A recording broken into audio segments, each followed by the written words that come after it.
السلام عليكم ورحمة الله وبركاته. Lesson 3 Vocabulary.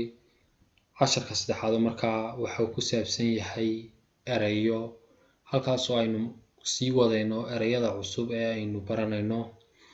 New words, weedhaha cusubi waa sida tan. Okay, weedha koobaad aynu ku horeyno sun waa qoraxda, moon waa dayaxa, star waa xidigta, house waa guriga, door waa albaabka. Okay, aynu u guda galno casharka xiga. Lesson 4 casharka afraad Vocabulary.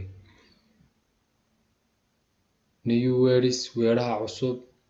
Window daaqad, kitchen jikada, pot digsi amaba dheri hadba sidaad u taqaano, kettle kili, flask falaasta.